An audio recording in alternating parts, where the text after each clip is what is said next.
galaxy throughout the solar system and extending to interstellar regions beyond. This is The Kevin Smith Show.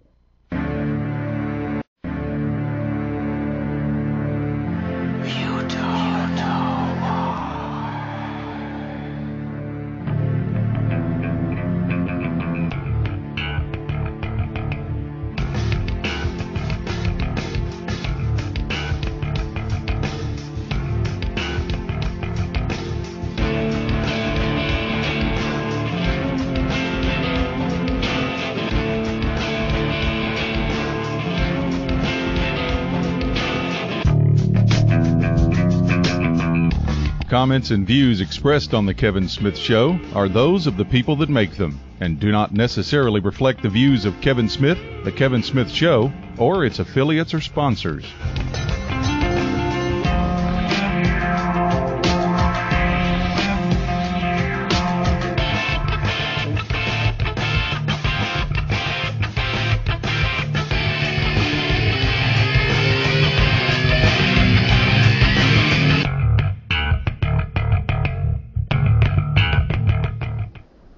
Hi folks, and welcome to the Kevin Smith Show, whoever you are, wherever you happen to be, all around this beautiful planet we call Earth. Thanks for being here.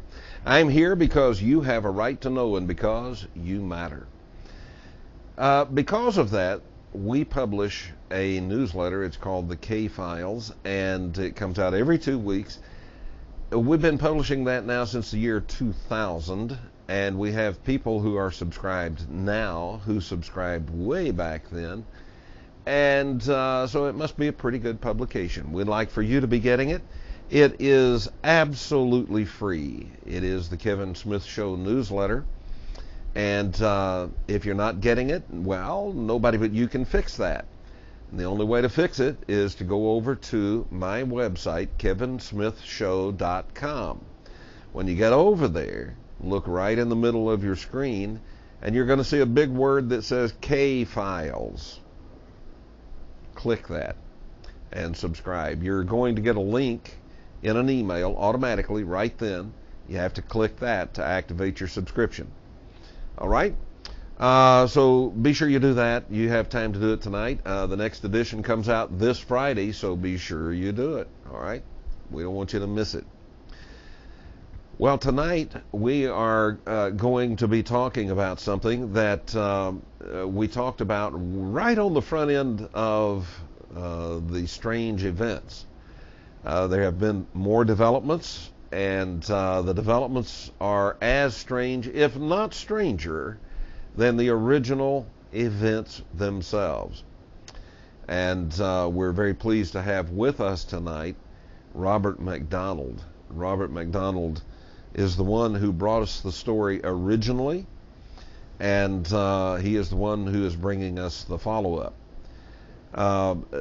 You cannot imagine how strange it has gotten.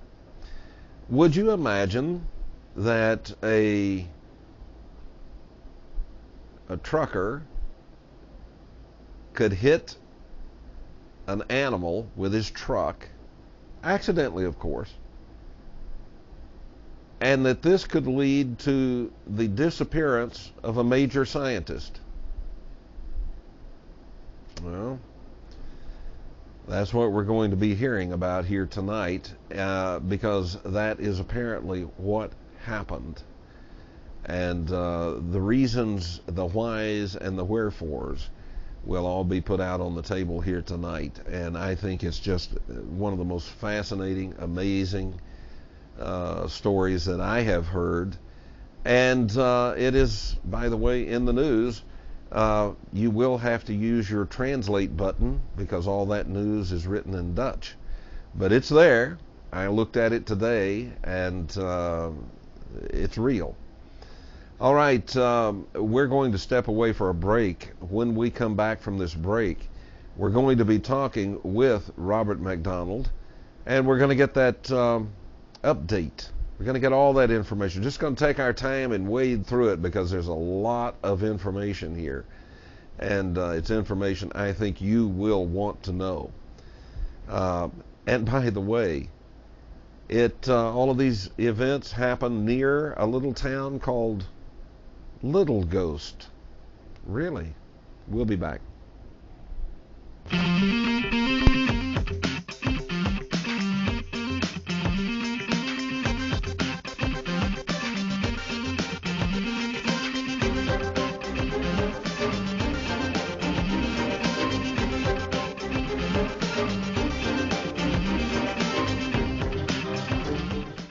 All of the music used here at the Kevin Smith Show is from independent artists.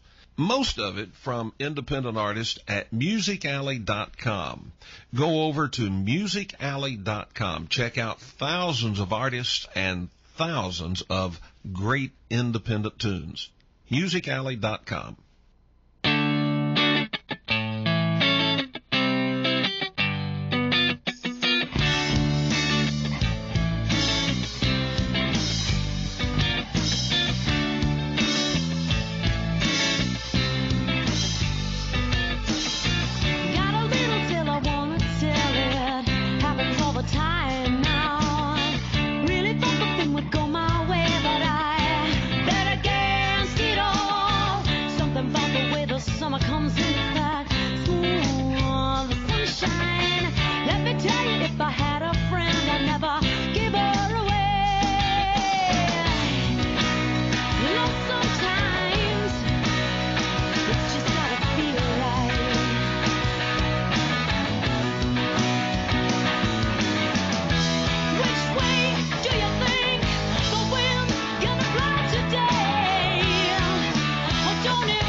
All right, welcome back to the Kevin Smith Show. My guest this evening, as I said at the top of the show, is Robert Macdonald. And he's been with us on a number of occasions before, and we're delighted to have him back with us tonight. Very quickly, let me say this is free to watch night, but it's free to watch night every night here at the Kevin Smith Show for the month of August. It's my birthday this month, and this is my birthday present to you. All right, so if you're not watching, why not? You ought to. All you have to do is go over to my website and click where it says watch. You don't even have to be a genius or have a PhD or nothing. Just click where it says watch.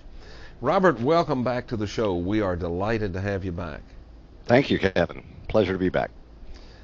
Robert is an American citizen and lives in the Netherlands. And this story takes place in the Netherlands. He is also kind of a coordinator for a paranormal investigations group. I don't know, are you coordinator or director or what? Inventor. Inventor. The Ghost Ship Hunters 360. The 360 is the land group. And of course, the Ghost Ship Hunters, we work at sea trying to understand the unexplainable, trying to find answers to the unexplained on land and at sea. The 360 is a land team, and we do investigations, well, land, sea, and air. Uh-huh. All right. And as a matter of fact, people can find Ghost Hunters 360 over at Facebook and join up over there and get in on all the goodies. Robert, several weeks ago you were here on the show and you told us a really odd story, the front end of it, about a wolf and then some other things about some other animals. But let's talk about this wolf because what it has led to is even more phenomenal than the story of the wolf. It has more twists and turns than a Matterhorn at Disney World. I tell you what, the more you look into it, I mean, it's all public. Everybody can follow it day by day over here. It's the lead story all the time in the newspapers. And it's about probably maybe 4 miles from my house.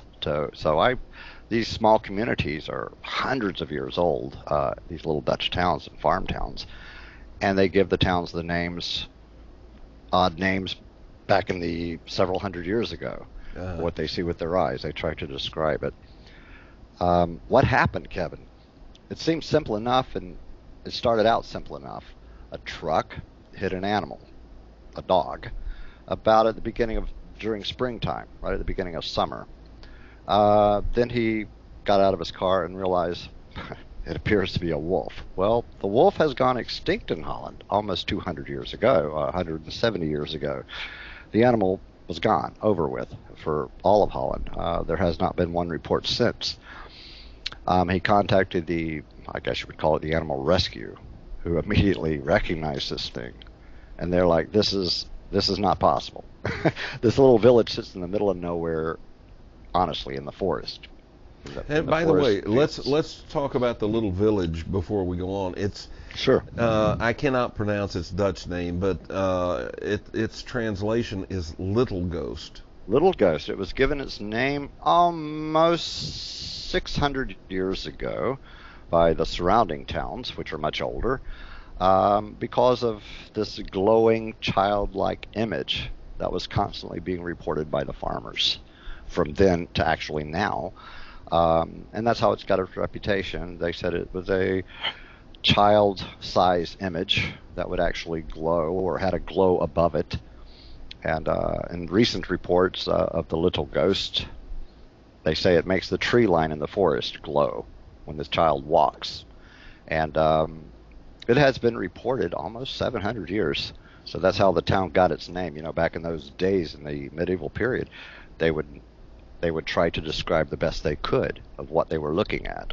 Uh-huh. And because this child was always seen in the same area, that's how the town got its name. Okay. Little Ghost. All right. We'll come back to that. But, all right. So the animal experts arrive on the scene and realize, hey, you know what? This is not possible because this animal is extinct. Exactly. Well, the Forestry Service person who actually lives 2 doors from me took over the case and contacted all the correct people. Not knowing exactly what to do, he called a particular scientist, of course, he knew, who worked in a big city called Leiden, who actually lived close to the town. An extremely well-known and respected scientist. I'm not going to use names in this report, Kevin. Yeah. And folks, you will understand why. You'll understand why we're not going to be using names in the report tonight as we continue. Go ahead. Right. He took it back to his laboratories where he had his university students go over the animal, including DNA. Uh-huh. Now, during the autopsy of the corpse, what he first noticed is there was a smaller animal inside of its stomach. And then they found out that this animal was a beaver, also extinct for 200 years. This is where the story actually gets interesting. So you have two animals that hadn't been seen for 150 years, there on the side of the road. Yeah. The impossible. As he continued his research on the bone structure and cells and what have you, he was told, he mentioned it briefly in several newspapers. Some of them were behind me, several old newspapers. He mentioned briefly a very, very minor story that, hey, this animal is from 200, was missing 200 years ago. Here it is. Both animals, including the one in its tummy, were both on the extinct list. But nevertheless, there it is. It did exist in Holland. It has been eating, the Dutch, I guess they do that through the teeth analysis, that its diet has been here. However, its cell and bone structure is, he used one word, but he never explained it, because I'll explain this. He used the word, the bone structure and cells show evidence of weightless.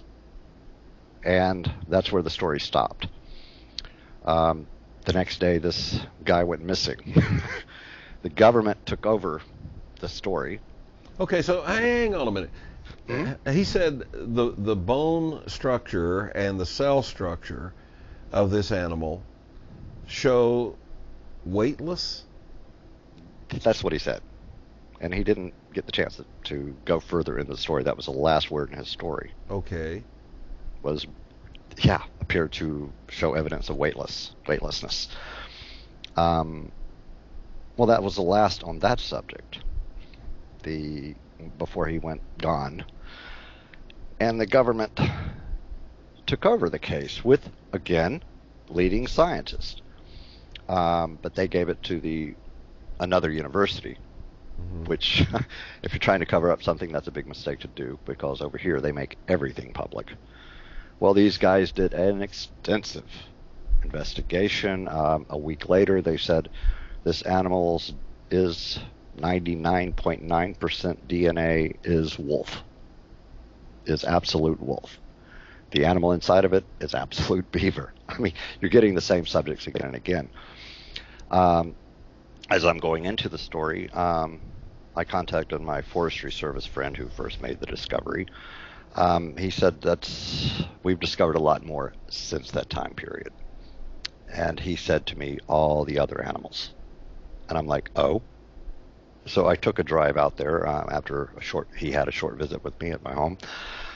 I went out there with him and looked at, it's hard to explain this.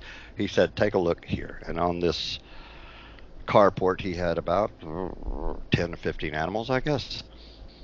And he said, do you see anything wrong with this picture? And I looked them over, just walked over and looked closely at them, and they all had a little blood marks in their neck. I said, just a lot of dead animals. He said, yeah, but they were all found in this area. But do you see anything odd about this? Personally, I said, no, I don't. I don't actually see anything odd about this. He said, they're all extinct. They're all on the extinct list. And you're talking lots of animals, all sizes. And he said, now, watch this. He picked up a corpse of an animal, and he cut it from the neck to the pelvis area. And he said, take a look. And he just opened up the skin, and there was nothing. No organs. Internal organs. No internal organs. I don't know what to think about that. I've never run across that. I've never even heard of such a thing. Well, several weeks later, the government received the report from the university. They changed it dramatically, and they released the story that this was all a hoax. Somebody picked up this animal and dropped it off. Well, they should have spoken to the forestry ranger first. if somebody did that, okay, that explains the wolf, that explains, the roadkill, but it doesn't explain all the other animals. It doesn't explain how you could have a wolf that's extinct. Or all the other animals. Yeah. No, it doesn't explain that. And this story let me explain it this way for your listeners. Kevin, I have never seen a country spend millions of dollars investigating a roadkill. Does that sound normal to you? It's a little odd. Yeah, it's a little odd. Spending all the money to counteract their own investment, to discredit their own investment by saying it's just roadkill. I have seen a country spend trillions to make us roadkill. To make it, maybe. But this is the story has twists and turns at a constant rate.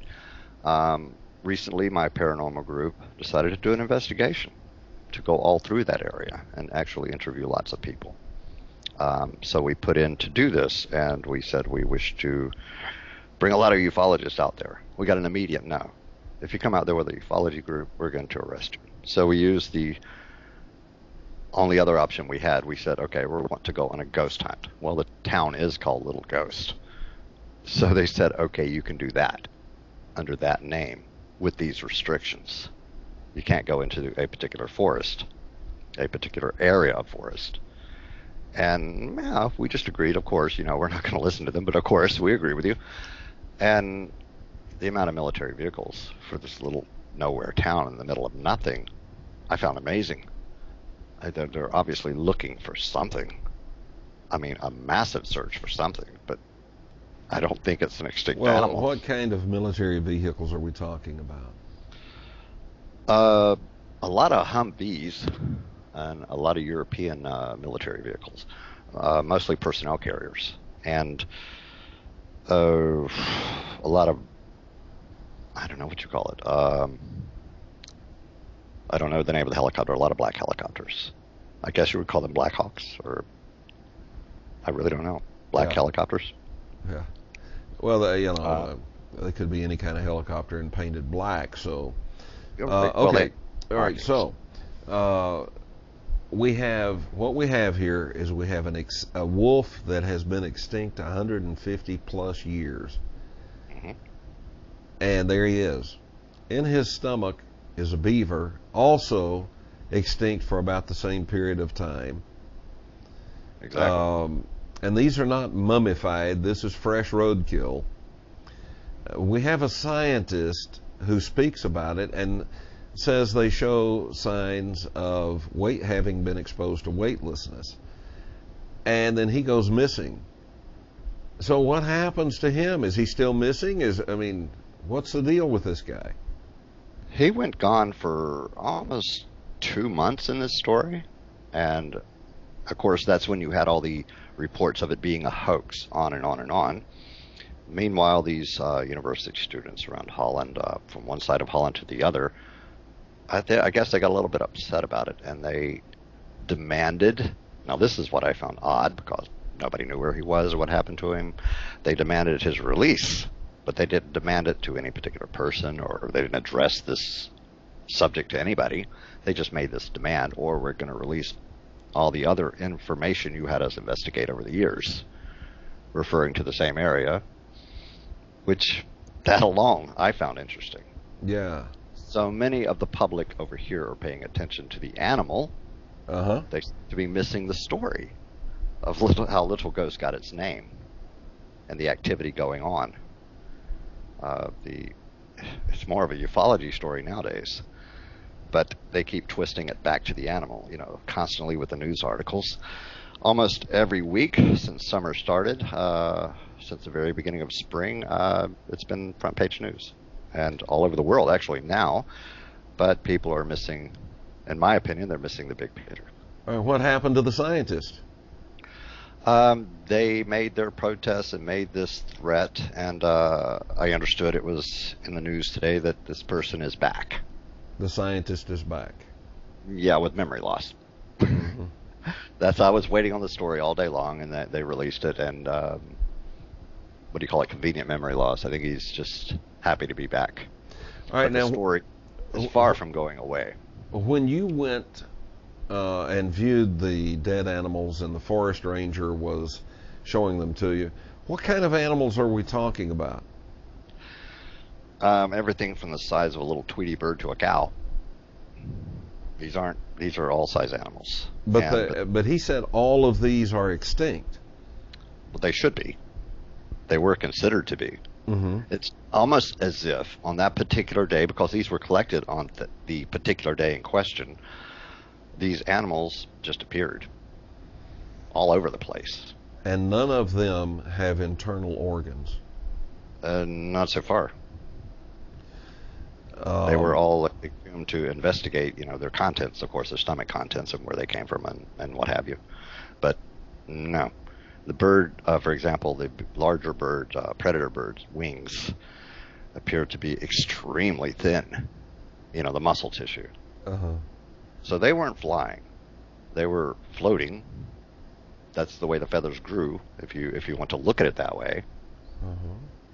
So it's the story's just going from strange to stranger. The government and the officials are keeping the focus on the wolf itself and the story behind the wolf. And every time somebody mentions anything else, they front page it again to the wolf. Or they release it, I think one time they released it on a national. It's the wolf. And then they released it through Reuters or CNN agency. It's the wolf. They keep making the story bigger, bigger, bigger back to the wolf. And are they still maintaining that it's a hoax? No, that dropped.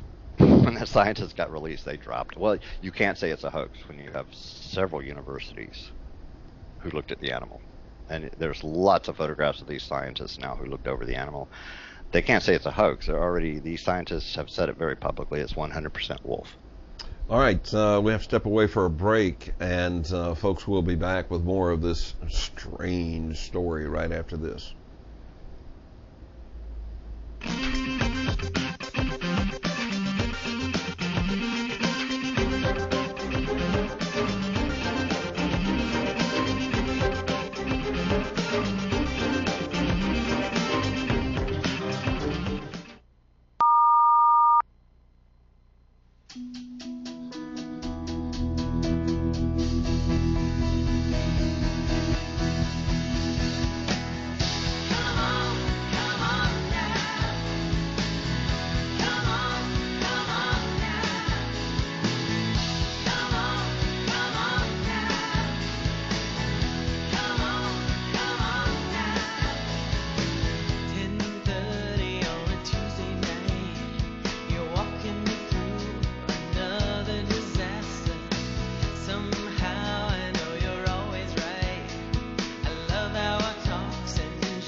There we go. Welcome back to the Kevin Smith Show. I'm Kevin Smith, your host, and we're hearing from Robert Macdonald tonight. And we are hearing an amazing account of things that have been going on not far, actually, from his house.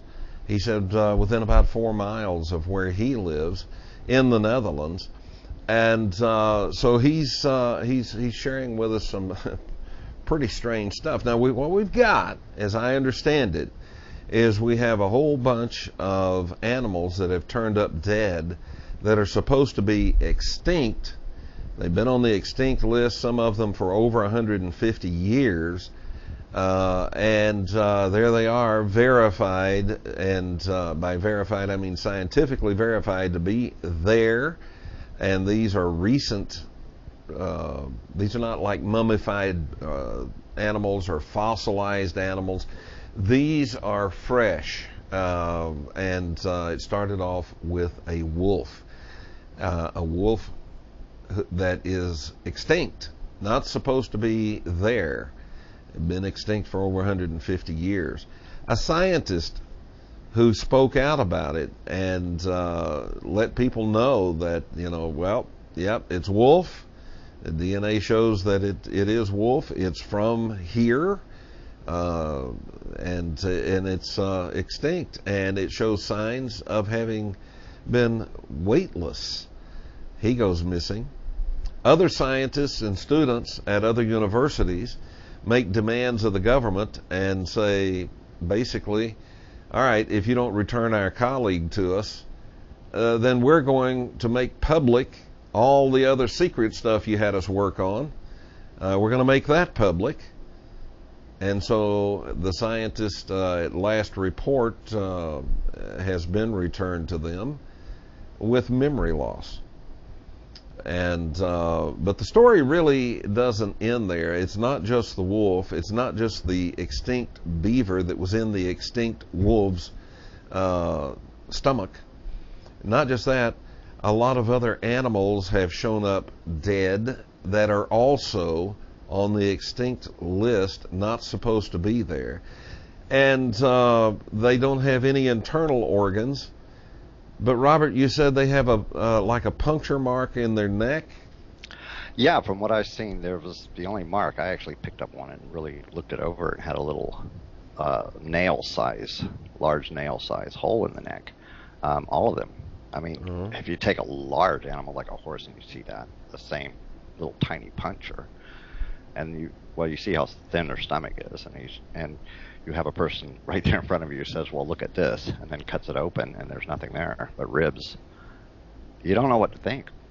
I've never heard of such a thing. I've never come across this. It's new for me. I can say that much about it. It's new for me. And there have been some developments. Now, other developments we'll get to. I'm going to show the audience an aerial photograph. Well, first, let's take a look at an aerial view and map of the area. And I think this is pronounced Lutelgeest. Lutelgeest is how it's pronounced, actually, in Dutch. And so we can see it's not very far, actually, from the coast. It's what, maybe 10 miles from the coast? About that, if that. Uh-huh. I sell my ship from here all the time, so. All right. Yeah, it's not so far away. We can see it's a forested area around it. In fact, this place looks like it must just be sitting in forest. Yeah, it is. Now here's a photograph of some of the housing in this little town, and we can see that right at the edge of their backyards, the forest takes over, and it's thick forest. So I would suppose, we don't have much of the forest in the picture here, but I would suppose that covers quite a bit of area and perhaps surrounds the town. Miles and miles of forest surrounds there, and there's medieval castles. One of the places where the little ghost close to it is a town called Kandra, which is about 900 years old. They call it the Haunted Forest. It was given its name, the Haunted Forest, because of the things, again, seen in the forest. Little people walking. And some people say, if you look up the old records, 800 years old, they say it's a little girl walking because it's that size of an image with the glow around it. And this has been going on. This is nothing new. It's been going on for 800 years, these reports. It started about 800 years ago. There's an old castle in the area which was supposed to be haunted. Now, the castle itself, that's a unique story all by itself. I went out there recently with my team, and it's in a perfect circle. It's a perfect circle. It doesn't look like a castle to me. It more looks like a helicopter landing pad, if you ask me what it looks like. Mm-hmm. They placed a bench in the middle of this circle, so we went out there and did some paranormal research all through the forest. And going back to the wolf story, recently the government said, we found feces of this animal several weeks ago. Now, the several feces they found were, of course, were sent back to the universities, who then said, well, again, this story is becoming more and more weird, because the feces says the feces is not from the same animal. It is from a wolf, but not that wolf. It's from a Eastern European wolf. So the feces is older than the wolf itself, so they're claiming that now the feces was planted by whoever. But it didn't work. Yeah, if they planted the feces to throw everybody off track, it didn't work.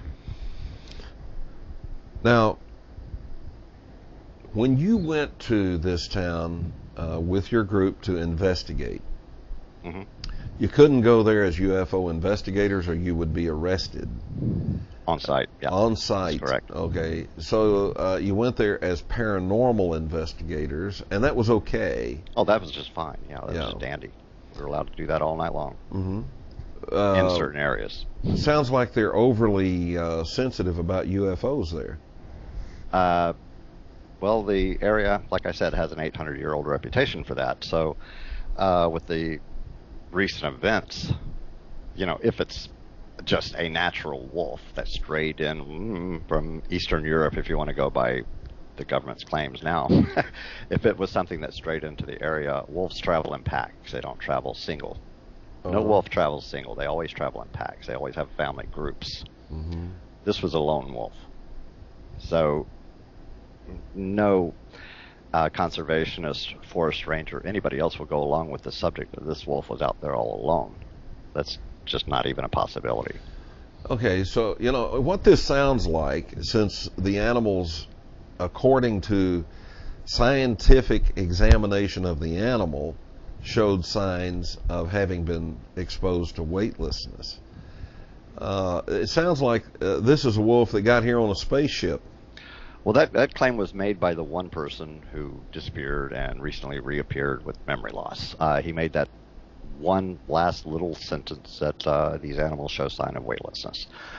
But a unnamed forest ranger who let me examine one of the larger birds of prey, I saw his point. The wings almost developed bone over skin. There was no muscle tissue. This bird couldn't fly if it had to, but it was a very healthy bird. Very healthy bird. And it was supposed to... The other extinct animals, by the way, never made the media. But this bird was supposed to have been extinct. It's a predator hawk that was extinct from Holland for hundreds of years now. But to see one in person, I mean, it's unique to see one, but then to look at its wing structure, it never used its wings, but it was very healthy. I mean, that's my reference to the story just getting weirder and weirder and weirder. And you saw this yourself now with your own eyes. Absolutely. Yeah. Well, not just me and my whole group. Yep. All right. Now, you had invited some people, some experts, to be on the show with you tonight. And we're not going to use any names, but you got turned down by everybody you invited. And why? What did they say? They don't wish to go missing. Yeah. They have very good careers, and they don't want any problems. Mm-hmm. So whoever's, considering it's just roadkill, it's strange that this would be happening. Well, and that's the point. The point is we're having way too much reaction and weirdness over roadkill. There's something about it. And you've got too much military presence in the town called Little Ghost. Now, you sail from Little Ghost with your ship frequently, right? We're nearby. Okay. The town it's an island, old medieval island called Urk, a former island, is where most ships leave from the harbor to go into the North Sea. All right. So you've been through Little Ghost before? Oh, many, many, many times. It's like I said, 5 miles from where I am and where the ship is docked. Mm-hmm. And heck, everybody knows everybody around here. All right. Have you ever seen military vehicles in Little Ghost? There is no military base anywhere near it. The nearest military base is an airfield about 850 miles away, where Americans and Dutch fly out of, the NATO group. Okay, but have you ever seen military vehicles in Little Ghost? No. They're more in the surrounding towns around Little Ghost, more like securing it. But they're at quite a distance away from the villagers' eyes, if you will, but they're there. And as soon as you walk into the forest, you certainly see them. Why? Don't know. I have no idea why. Let's face it, Kevin, this is a roadkill story, right? Yeah, but I know I'm talking about before the roadkill. Before the roadkill. Were there military vehicles around? No, never. You never saw them. I've been here almost 22 years, and no. You never see them. But now you see them when you go into the forest. You see them all the time. Just traveling down the road, heading in that direction, you see them on the side of the road. You see them everywhere. Yeah. I understand you have a report that you got just before showtime about somebody else being there, some other agency being around the town. Do you want to talk about that? I received a report from one of the forestry rangers asking me who is the group called NSA. Well, I've been out of America for some time, and I didn't know how to comment on that. I don't know. But he's saying they are there? They're there. They flashed ID, what have you. Mm-hmm. And, the NATO presence is there. But this security agency, what are they securing us from? I guess dangerous roadkill. I'm still laughing about the whole subject. I'm still trying to understand it. But it's not my story. Of course, you guys can look it up on Google. It's all over the place. It's just everywhere, this story. And it changes on a daily basis. It's constantly changing. When the government releases a story, like recently the feces story saying it's from Eastern European, then you have the scientists saying, not even a possibility. Mm-hmm. The feces DNA doesn't match the DNA of the animal found, and so your story's in the trash. And it's a tit-for-tat kind of thing going on here. Well, Holland releases information publicly. They don't typically hide information until now. All right, so I would say hiding information, they're not allowing information to be released. On my website, the picture about tonight's show has a title that uses the word cover-up. And I want to make it clear that's my word. That was my characterization of this. And at no time has Robert said that he thinks there's a cover-up going on. I don't know. He may, but that's my word. That's my choice of words. It looks like, it walks like, it quacks like a cover-up. I think it's cover-up. We're going to take a break.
I have to apologize to you folks. After the massive attack that we had that took down our main system, I still don't have some of these things coordinated well yet, back in sync yet. I'm getting there, but we're on the air. And, we had to do that one show with the backup system. Good Lord, that was difficult. But anyway, we're back, and after tonight's show, we may be gone again. But we'll find a way to be on the air. But anyway, we're talking this evening with Robert Macdonald, and he lives in the Netherlands. He is a U.S. citizen. He lives in the Netherlands. And as we went away for break, Robert, you just told us about the fact that not only are there all these military vehicles now all around this place and all in the forest out there around it, and you got all these extinct animals showing up dead and showing signs of weightlessness. Scientist goes missing. Revolt from university professors and students gets him back, but with memory loss. And now you got a report from someone just before we went on the air that the NSA has arrived, and they are around this town now. What in the world could be going on? I mean, do you think it's actually related to UFOs and aliens, some kind of rip in time, or what? Kevin, I honestly, I can't.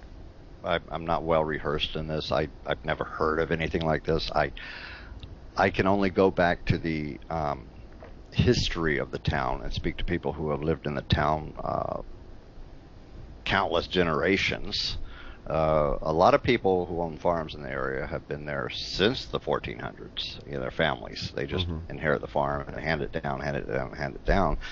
And I go with them and look at the records. Of course, a lot of these records are not on the net. A lot of these records are in paper form in the churches and where have you. And they all point to this area always being active. And so they see they see a figure, a little short figure walking around in the forest, and it's glowing. Right. And they're still seeing that. That was why they called it a ghost, because they couldn't find another definition for it for that time period. And it had been reported for, good grief, almost 800 years. It's nothing new. So when they decided to develop a town and make a town, well, they knew just what to call it because of the area they wanted to build the town. They wanted to call it Little Ghost, and that is a correct name for what goes on around there. While you and your group were there, did you see any UFO activity? We did see lights glowing in the forest we couldn't explain. They certainly weren't ghosts or paranormal. They were too bright and changing colors too often. And you would see glowing in the distant forest. You would see glowing in the tree line. That was the forest that's restricted. And what do you mean it's restricted? They won't allow you in. You can't go there. Even as ghost hunters, you can't go into a particular sections of forest where the animals were found. But luckily for us, we know the farmers who own the land.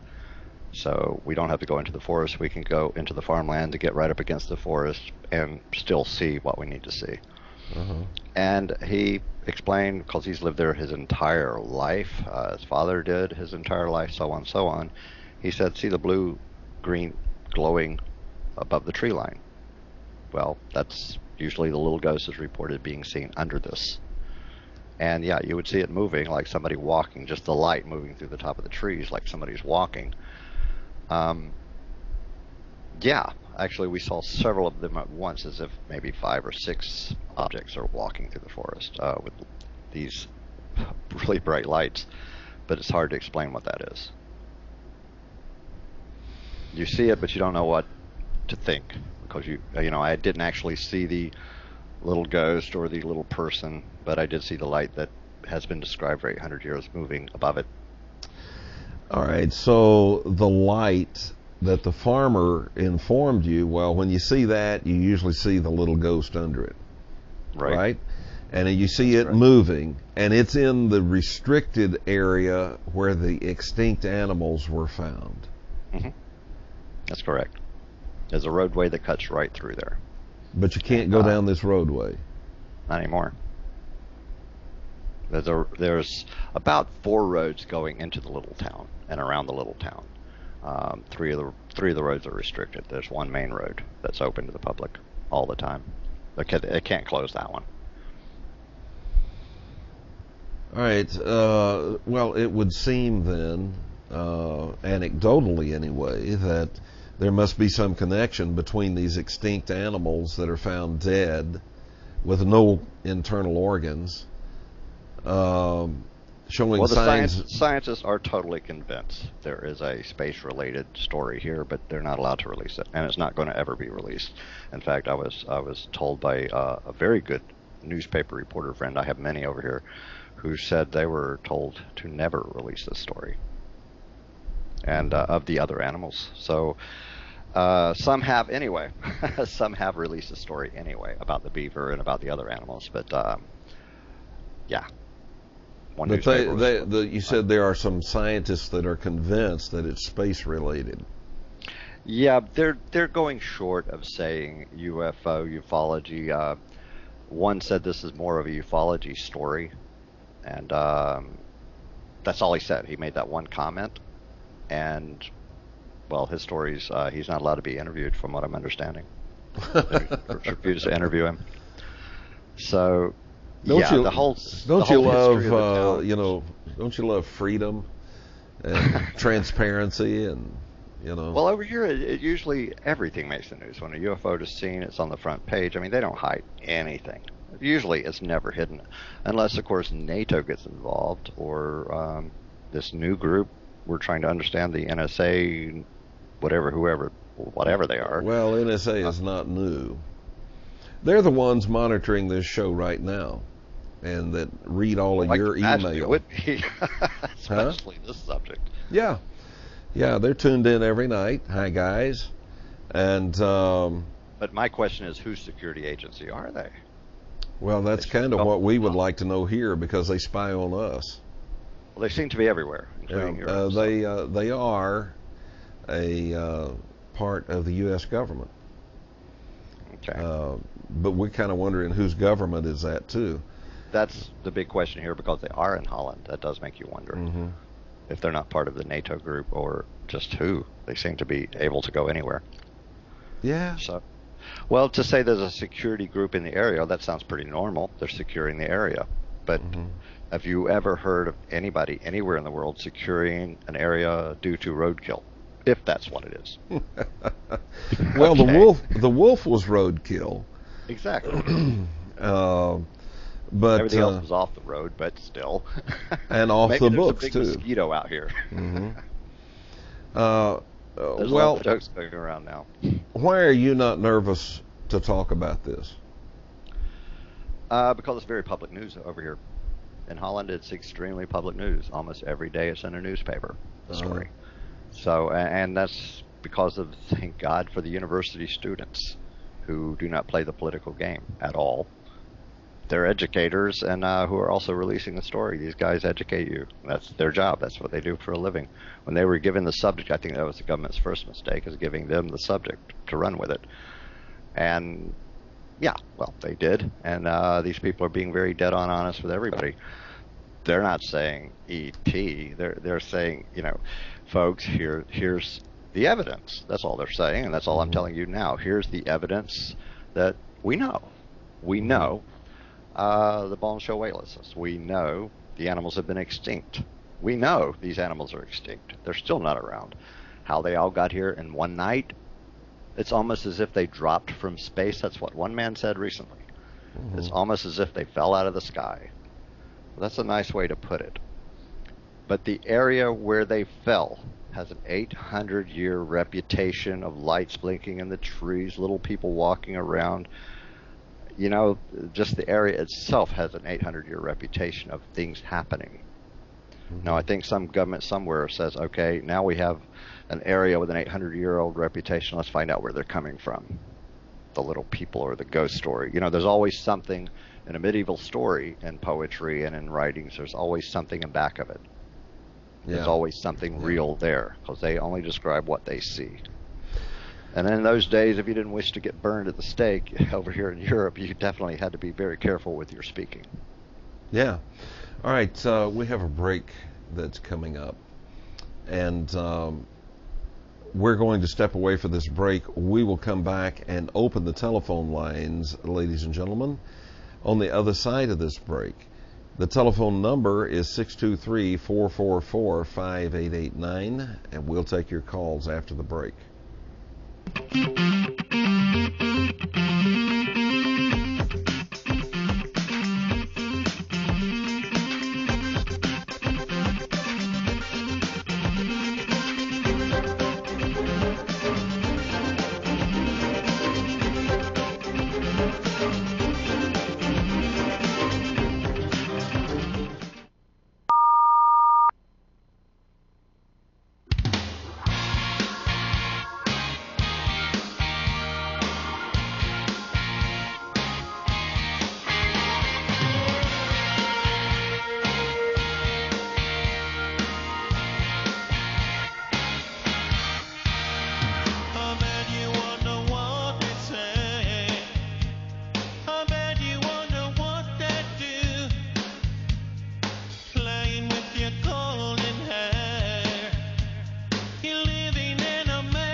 And welcome back to the Kevin Smith Show. For those of you joining us just now in this second hour, welcome aboard. We're delighted to have you.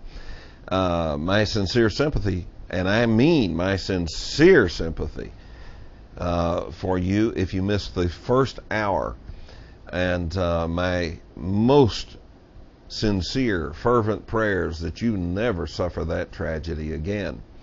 You have missed the most amazing, startling story happening now in the Netherlands, and we're talking with someone who's been looking into it and is reporting on it, and that's Robert Macdonald. And I don't know what to say about it. It's amazing. First, it's amazing. I mean, it was just the story of the wolf being struck by the car when the wolf is supposed to have been extinct for 150 plus years. It was struck by a truck. And just the story of the existence of that wolf would be an amazing story anyway. But what followed on after that is a mind blower. And it's still happening, it's still developing. Just before the show, Robert got word that the NSA is now on the site, and a bunch of animals were found that are extinct in the Netherlands, and no internal organs. They weren't cut open until the scientists cut them open to check them out, and when they did, there's no internal organs there. And they show signs of weightlessness. Now, this area of the forest, about 4 miles from where he lives, from where Robert Macdonald lives, this area of the forest is restricted. It's full of military vehicles. The roads are closed into this area. And now we have a report, and I have to say it's an unconfirmed report, but it is a report that the NSA is out there. For roadkill, look, something's going on here. The telephone number is 623-444-5889.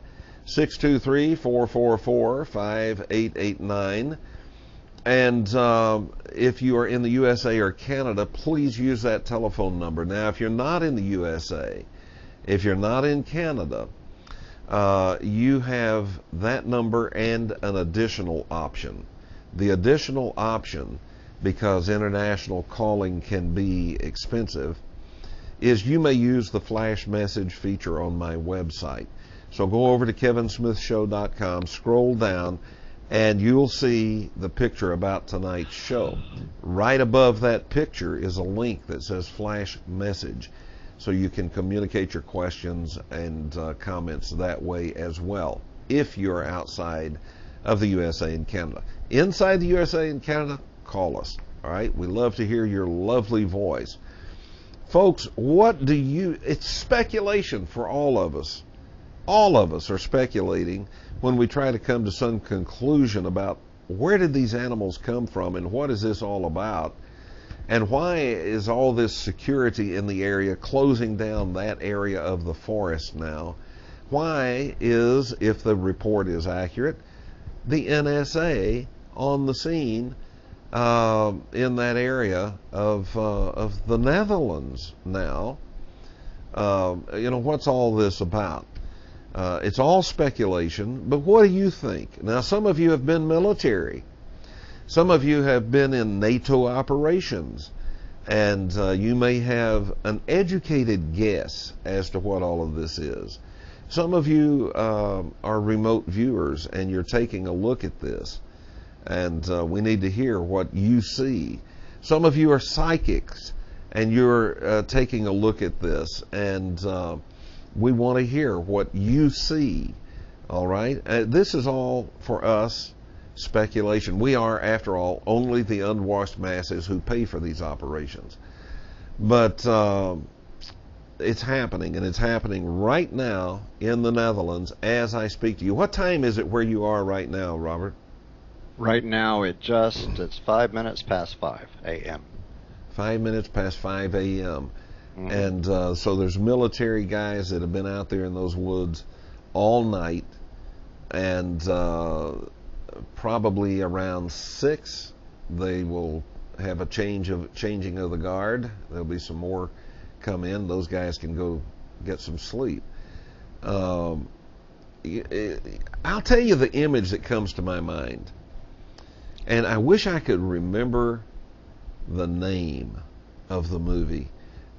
I think it's called Predator, where you have this alien that is invisible to the eyes, but you see a little wave, like a heat wave, when he moves. 3 red dots. Yeah. And remember the movie?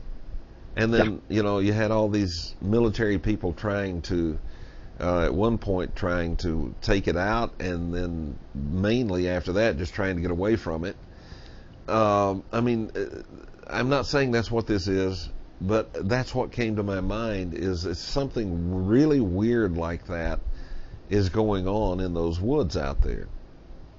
It lets itself be seen, in my opinion, for the last 800 years. It allows itself to be seen when it wishes to be seen. Otherwise, you see nothing. What's weird, though, and the reason this comes to mind, is this is the first time you've had the deal with the animals.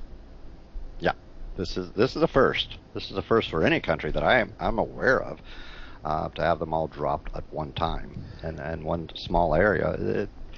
It's weird enough, the story. I received a message from the ranger through Facebook on private messaging that there is another story about the original wolf they found on the side of the road. Remember, it was reportedly killed by a car or a truck. Right. There are no broken bones. There are no markings. There's nothing to identify it was ever hit by anything. So now, where did the story just took another weird twist? So where did the story come from that it was hit by a truck? Well, it was reported in the newspaper from the rescue services that this wolf was found on the side of the road, and there's photographs of it dead as it was actually found on the side of the road. But there was no markings on the street or blood splatters. In fact, the animal's as clean as it can get if you look at the photos. And I understand from the original person that found it, there was no damage to it. There was no damage to the body. It's like it just was put there, or it just fell over there. And it died at that particular scene. Somebody said it died somewhere else, and if it was a practical joke, it died somewhere else, and they put it there. However, when a body stiffens or gets cold, the animals and what have you, they can tell where it died, and it died right there at that scene. But its bone structures and some of the things they're discovering now will be in tomorrow's paper. The university is going to release a relatively unique story about its bone structure of the original wolf. There's some things that can't be explained there. So I can't wait to see that. This is a day-by-day, this is hour-by-hour, day-by-day story, Kevin. It's happening right now all the time. There's always something new spoken about it. So for everything positive released by a university or a professor or a research group, there's something negative from a government source or a newspaper. There's always this tit for tat all the time. But right now, it seems to be the universities are winning the subject hands down. Yeah. All right, let's go to the telephone. And caller, you're live on the Kevin Smith Show. Your first name and from where are you calling? This is Gary in Nebraska. Hello, Gary. Hi, Gary. Good evening, and thank you for an extraordinary story. My goodness, you've been up all night to tell us this grand story. It's breathtaking. I'm going to speculate the animal that was found, the wolf, I'm wondering if it isn't an escaped escape from a cloning farm. What do you think of that? Well, that's I guess if you could clone an animal that's been dead 200 years, that's okay, and maybe you unload your entire laboratory of 300 or 400 animals that have been cloned and killed, but these have already been determined as natural animals. These aren't clones; these are the real deals. But the absence of internal organs, doesn't that kind of go against that? I think that goes against life itself, as I know it. I have no answers for you. I mean, these animals are what they are, and with these nail-sized marks in their neck, I mean, I don't know where to go with it. I don't know where to go with this story. I really don't. Yeah, I can appreciate that. Well, just thank you for sharing the story. I don't know what to make of it either, but, well, it is what it is, whatever it is. Thanks again. I have heard recently that in America, somewhere in ufology, there were reports of animals with the exact same markings. That's the message I just received on Facebook from someone. I don't know of that story. So I had not heard of that. Had you, Gary? Gary, Well, no, you I haven't heard the story about an animal being found in this country like that, but, well, something new every day, I guess. Yeah, it is. All right, Gary, Well, thanks thank you for the call. again. All right, thanks for the call. 623-444-5889. You know, the thing about the cloning, it might be possible for them to clone such an animal, maybe by a process of several generations of cloning. They could have come to near 100%. This is 99.9% extinct Dutch wolf. That the fact that it's not 100% kind of means that that's a possibility, wouldn't you think? If that were the case, then we have to ask ourselves, each one of us, what in the hell were they doing up in the space station? Because these animals were raised in that kind of environment. Yeah. It does make you wonder, doesn't it? It does. All right, caller, you're live on the Kevin Smith Show. Your first name and from where are you calling? Kevin, this is Brent from Wyoming. Hello, Brent. Hello, Brent. I'm going to go along with Gary's suggestion they may have been cloned, but you don't necessarily have to be in outer space to be weightless. You can do it in water. If it was raised in water, kept in water, it would be weightless. Well, this is all beyond my knowledge of science. It's all beyond mine too. How can you be weightless in water? Because if you go out to the pool and if you don't do the right things, you will sink. You're not 100% weightless, but that's where that is where they train. They train in water for weightlessness.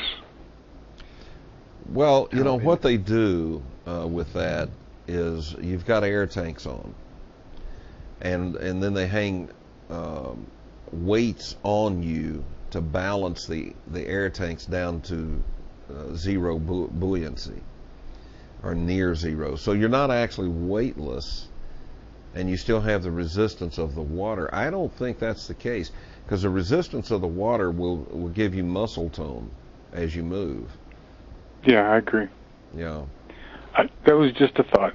But the other thing I'd like to say is that if the NSA is there, the Netherlands should grow a spine and kick them out, because the NSA has no business being over there. They are a rogue government agency. You just got tagged. You won't be flying anywhere. I'm not going to say a word. I'm not going to agree or disagree, Kevin. I don't know enough about the group, who they are, or what they do. I know it's a security agency. Brent, you're not going to be flying anytime soon, I would imagine. I don't fly very much anywhere. Yeah. All right. Thanks for the call. Yeah, you know, you really got to, if you don't want to get tagged as, oh, that guy's a possible threat to national security, there's only one possible thing you can do: die. That's about it. Okay.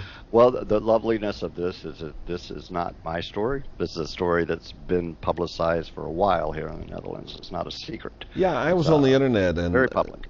I was on the internet after you gave me the spelling of that, and I looked the stories up. Now, if you look them up using Little Ghost, I couldn't find anything. You have to use the Dutch spelling. And the Dutch spelling of that, say that for us again. Little Geest. Yeah, well, it's not spelled that way. You're using the It's G. all one word in Dutch. Yeah, and you're using an H sound for the G. Mm-hmm. Yeah. So I'm going to zoom in on this map so you can see how to spell it, folks. But you'll find it on the internet. And then you can go look it up. It'll be in Dutch. All of the reports will be in Dutch. You'll see where they report what the scientists say. You'll see the government spin on it, on other stories. But I had to hit the little button at the top that said translate this page. All right, caller, you're live on the Kevin Smith Show. Your first name and from where are you calling? Hello, Hi, caller. Kevin. This is Greg from Kennewick, Washington. I had a little information about the comment that you just made a few moments ago about the movie Predator. And your reference to the show that was on 2 nights ago where you were having the difficulties.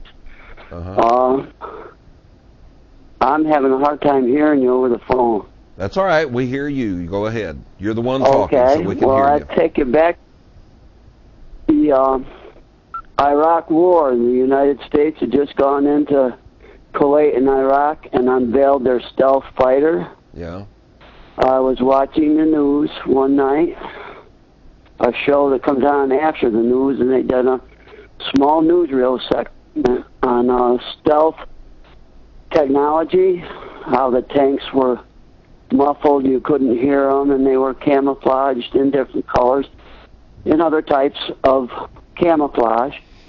And then they took a section that showed an infantryman in his camouflage laying in a field, and there was a interviewer with his dress jacket off, his white shirt rolled up above his elbows, and his microphone with a large foam cover over it for the wind. But the topic was the garment that this guy was wearing. It was a new type of camouflage, and it was like a parka. He had his rifle, his M1 or M15, whatever it was, underneath the parka, just the nozzle sticking out. And this camouflage was not the green and white raggedy stuff that we see today. It had sequences all over it. The whole thing, the hood, everything were sequences like the ladies wear at Christmas time, and they had a little round sequences sewed to them. Well, this had little sequences, but they were 2.5 to 3 inches round. Silver, chrome, LCD screens. And this parka had the ability to read what was in front and broadcast it to the other side of his uniform. And when I saw this, they turned it on, and I screamed at my wife out in the kitchen to get in so she could see what I was seeing. And you just made a reference to the movie Predator. When this guy moved, it was just like the movie Predator. Wow. And it drove me crazy. Now, about 2 years ago, I just happened to catch a small segment of the Predator on one of the afternoon shows, and I watched it for a second.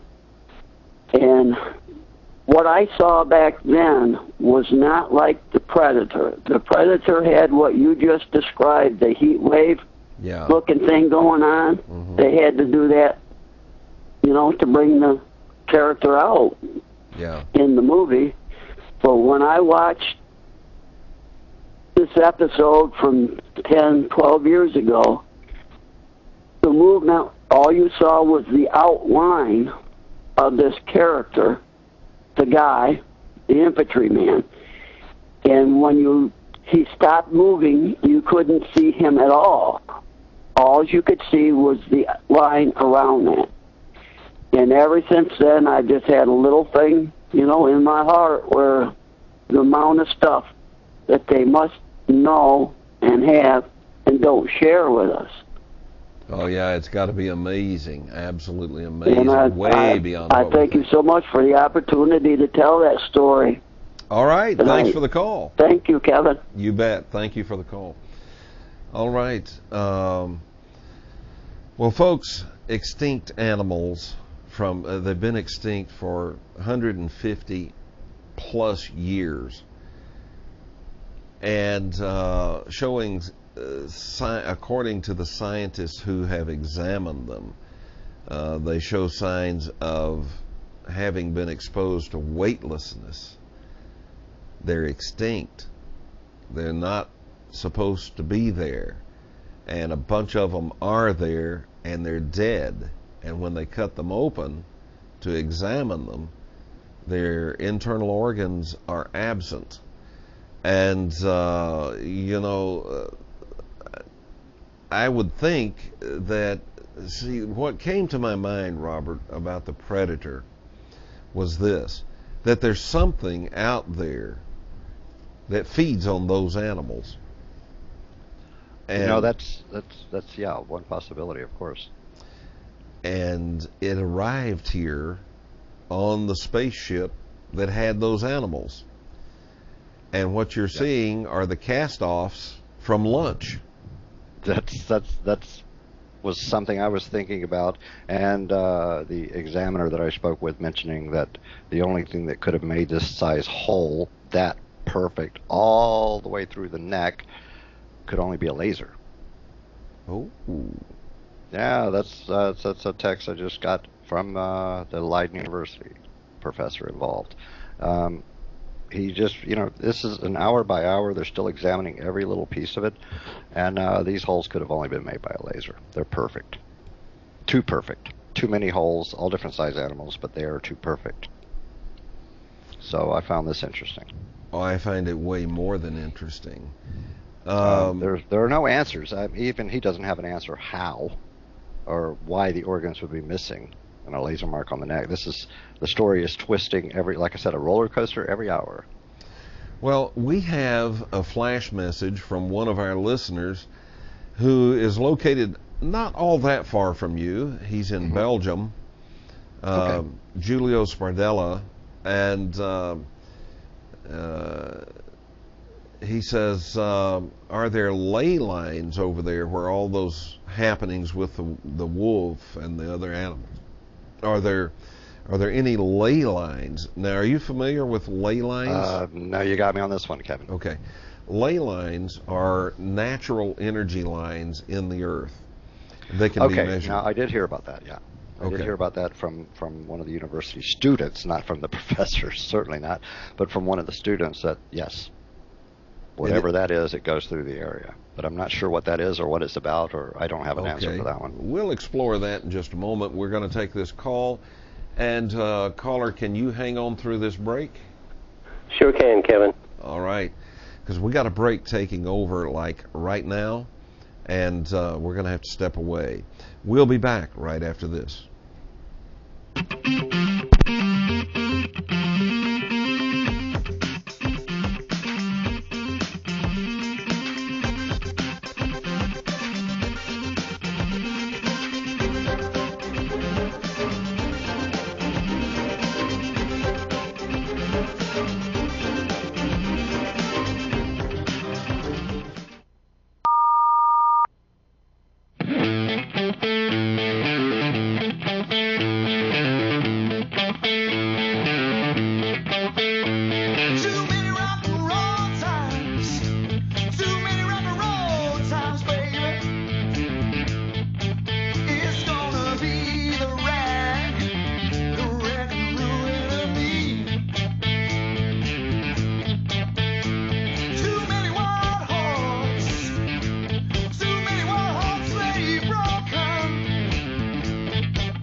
Welcome back to the Kevin Smith Show.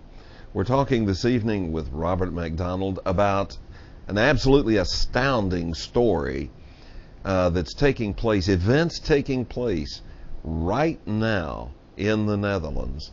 This has been going on, though, for a couple of months, but it's happening even as I speak to you right now.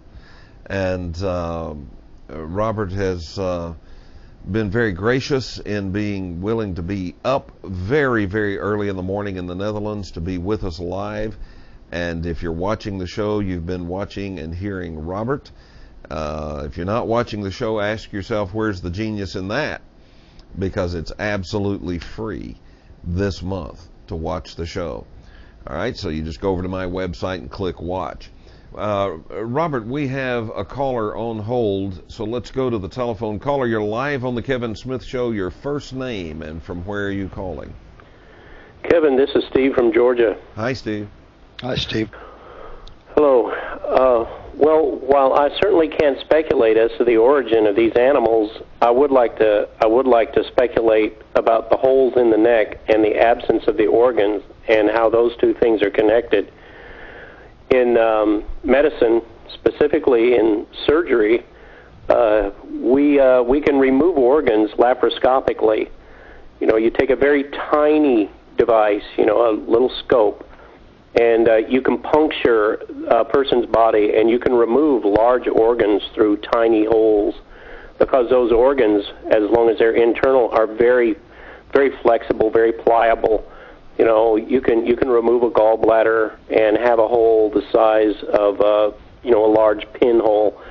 And now going down through the neck is not the usual avenue of approach in surgery, but in surgery on human beings, you want the subject that is undergoing the laparoscopic procedure to survive. You care about their survival. You know, you want to make them better by the surgery. If you don't care if they survive or not, then you could go down through the neck. You could make a laparoscopic entry through the neck, and you could enter the thoracic cavity through the neck, and you can remove the trachea, you could remove the lungs and the heart, and when you're done with that, you can proceed down through the diaphragm, and you can take out the stomach and the intestines, the liver, the kidneys, the spleen. You could take it all out through that hole if you wanted to. You could do it intact. Or if you wanted to, you could have a little, a saw blade type device on the end of the, and I mean a high-speed electric saw blade on the end of your laparoscopic device, and you can almost liquefy the organs as you come in contact with them. And with suction, you could pull out the liquefied contents of the body. You know, we can do that. You know, now we don't normally do that. We don't normally do that because, like I say, laparoscopic surgeries are intended to make people better, not kill them. But you know, if you wanted to remove the internal organs of someone, you wouldn't need to necessarily use a laser. You could use a laparoscopic device and take out anything you wanted to, and you could go down through the neck or the throat, you know, depending on what avenue of approach specific you wanted. And you know, this whole thing is going to get pretty twisted to me when they start finding human remains. If they find humans out there and missing organs, and maybe humans that should have been dead 150 years ago, maybe somebody's missing great-great-grandma or great-great-grandpa. You know, if they start finding that, this story is going to really get my attention. Yeah, I'll agree with that, Lynn. Oh, yeah. Humans start becoming a part of this story. What amazes me most in this story, because every person I've spoken to said this is more of a story of ufology, I find it amazing that they kept it out of the hands of the international ufology community. I mean, don't you find that amazing, Kevin? Well, I do, and I can tell you, stories about what's going on there appear to be only in the Dutch newspapers. They're at least on the internet. Well, Reuters did a story recently, and that was completely thrown as to Reuters Europe instead of CNN America and BBC. It was strictly to the European continent. Wasn't even released in England, which is strange for Reuters because their stories normally go worldwide, instantly. And I'm just so amazed that they managed to keep this quiet up until this point. I told you a long time ago, I don't like paranormal secrets. When I hear of one, I don't like that. Why not tell everyone? Let everyone decide. Steve, there's nothing to hide here. Steve, are you still with us? I am.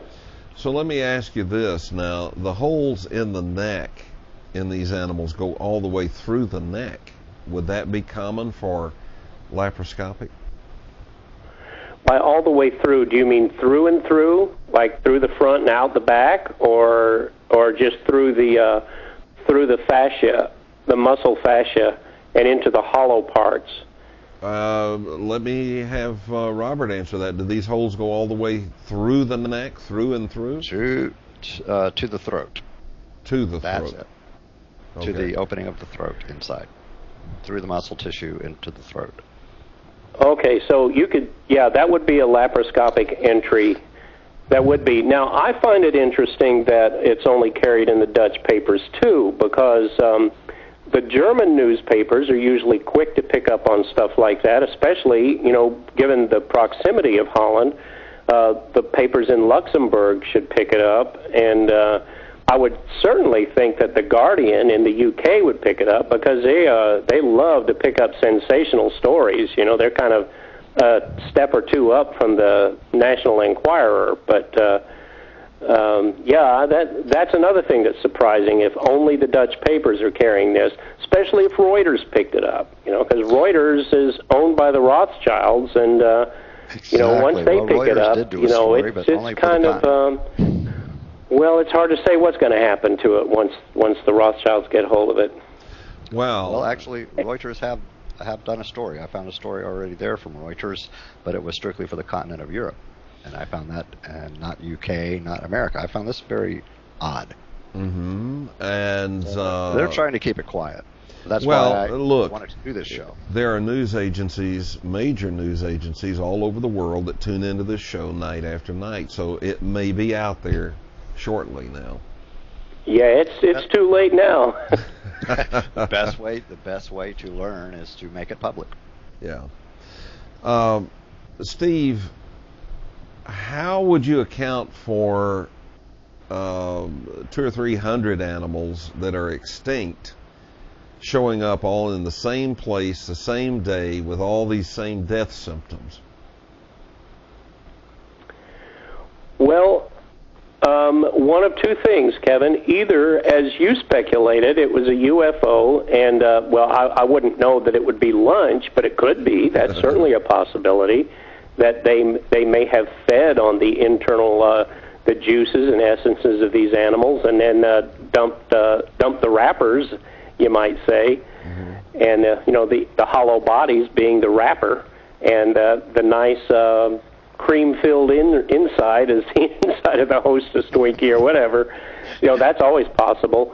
But it's also possible that a UFO scientific work might have been going on. They might be collecting some kind of DNA or something for some reason, and then they got rid of the parts that they didn't need anymore. Of course, I would think that if they had the technology to do the things they do, they wouldn't just have to toss them out a door onto the ground. They could have vaporized them or dispensed with them some other way. But Steve, they're all extinct for over 150 years. So they weren't gathering specimens. Now, I'm also not ready to say, the scientists may say, well, these are authentic animals. That doesn't mean they're not cloned. Uh-huh. A cloned animal starts with the cell of an animal, an original animal, and you can walk into the 4-H fairgrounds of almost any 4-H fair in the United States, and you'll see cloned cows and cloned pigs, and you can't really tell them from the other cows and pigs. And, they're going to have the same DNA because it's the DNA that they use to proliferate the new specimen, the new animal. How could you clone? It came from how could you clone an extinct animal? So here's another thought, that if samples of these animals that were extinct were kept and preserved, as they were going extinct. No, wait a minute. They couldn't do that. It was over 150 years ago. How do we know they couldn't? Did they have refrigeration? Did they have scientific method? 150 years sure, ago. Scientific method was out there. Absolutely, scientific method was out there. But and they didn't let's have, see, 150 years ago, they didn't have would have been refrigeration. 1860-something. They knew ice. They had ice. And there were ice boxes. I think it's possible. I think that they may have had a breakaway portion of their civilization, just as we do ours, that had technology far beyond what they had in. Let's see. You take 150 years from 2013, and you've got what I think I said 1860 something. I think that's probably right.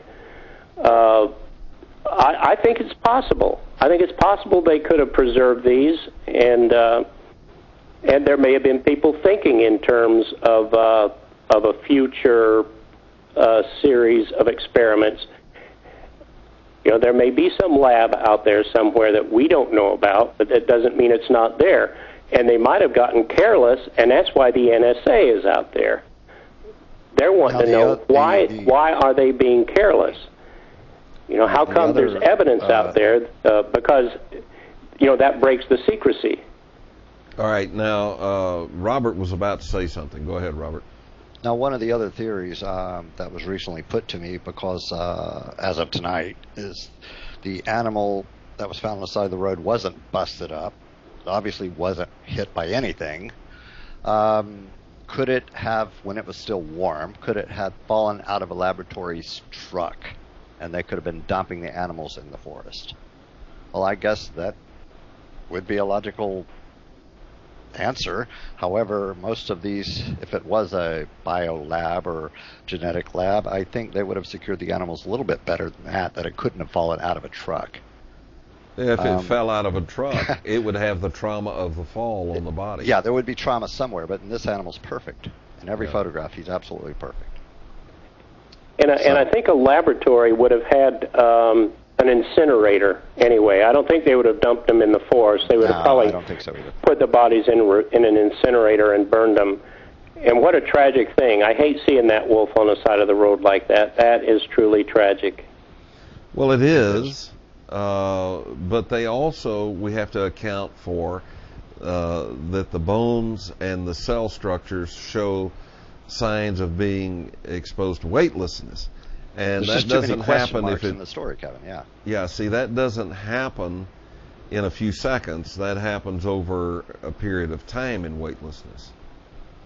You're absolutely right. Yeah, there's just too many pieces of this thing that I can't put a narrative around it that makes any of it make sense, really. I just can't. If I try to put it in a UFO, they have technology where they don't have to leave the stuff laying around like that. They don't have to. So I just can't put a narrative on this that makes any sense. Mm-hmm. All right, guys, we got to step away for a break. When we come back, we'll take some more calls and comments and questions. We'll be back right after this.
Welcome back to the Kevin Smith Show.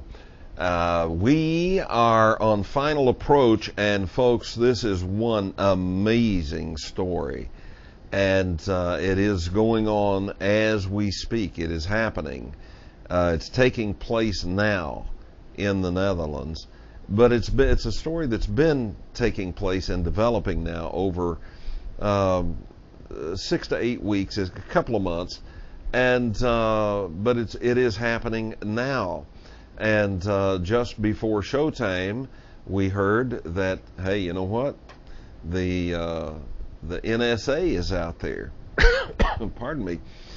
Now, that's an unconfirmed report, but it's a report that came to Robert, our guest, Robert Macdonald, from someone on the ground out there in that area and in a position where he should know about that. And so it's unconfirmed, but that is the report that we got. We have a flash message, and Robert, I want to get to that flash message. The flash message is from Alan in the UK. He says, the ETs say, we are here. The governments say, you don't exist. And so it goes on. What will you say to a saber-toothed tiger or a T-Rex? Okay, so I think what he's saying here is that maybe this is the ETs saying, okay, we say we're here, you say we're not. What do you say to this? These guys are extinct. There you go. What do you say to those? At this point in this story, it wouldn't surprise me if something really unusual shows up inside of the road somewhere else out there in the general area. You know, you have a pretty large area out there of small villages, and nothing would surprise me at this point. Okay, I want to go back to the ley line thing. There are theories about these ley lines, these energy lines, that under certain conditions they can thin, they can create a thinning of the veil of time and dimension.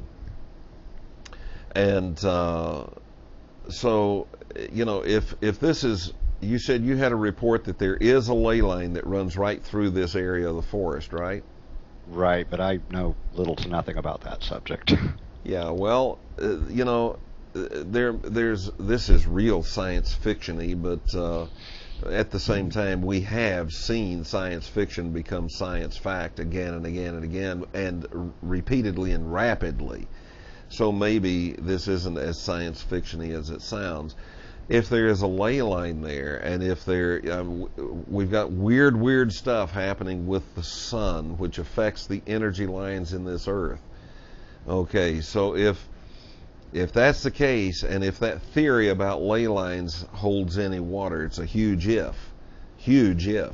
But if it does, then there's the possibility that what we've got here is sort of the curtain between us and our past dropped or got thin, and these animals got through, and maybe their deaths are not mysterious, but their presence is. Maybe their deaths, as that veil thinned, maybe there was military on site ready to intercept them, and something like that. I don't know. All right, let's go to the telephone. And caller, you're live on the Kevin Smith Show. You'll have to go fast, though, because we've just got a couple of minutes left here. Well, I'll be real quick. This is John from Arizona again. Hello, John. Hi, John. How you doing? Good. Go ahead. All right.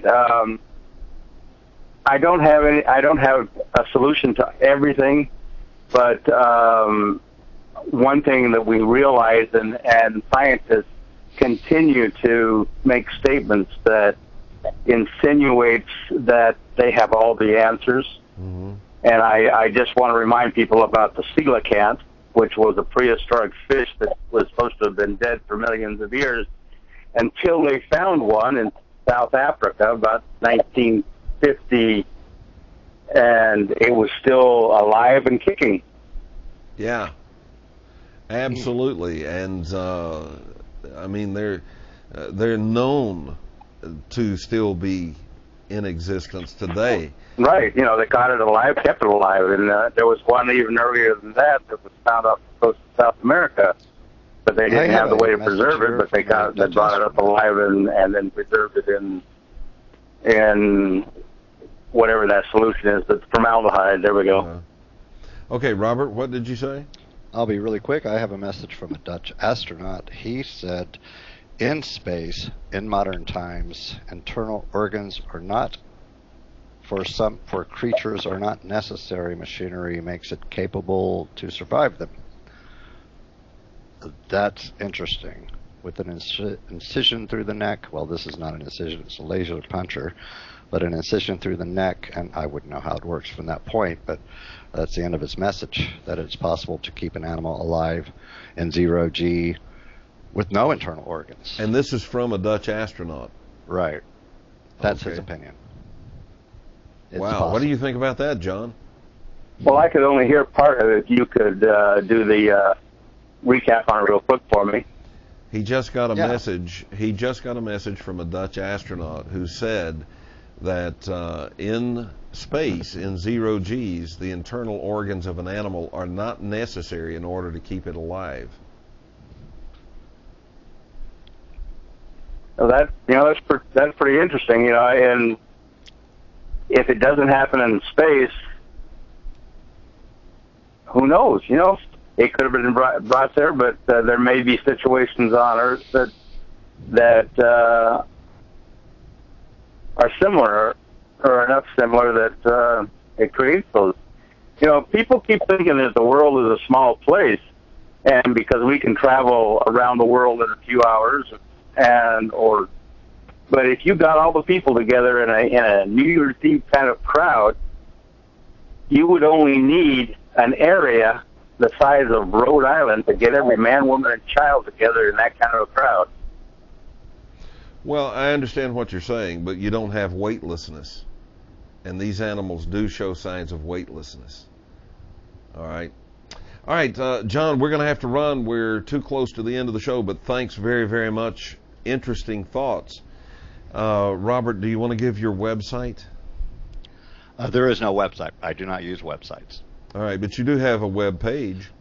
I have a Facebook page. You better give it. You're running out of time. I have two of them, actually. The Ghost Ship Hunters 360 and the Ice Lolly Ship Project. Okay. Outstanding. Look, I thank you for being with us, and if you will, stay on the line with me for a moment. Sure. All right.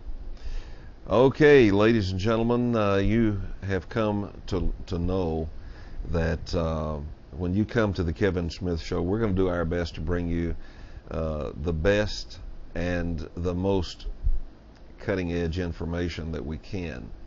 This story is a real story. I checked out to see, is it a real story in the Dutch news, and the fact is, it is. And it is going on right now. It's going on as we speak.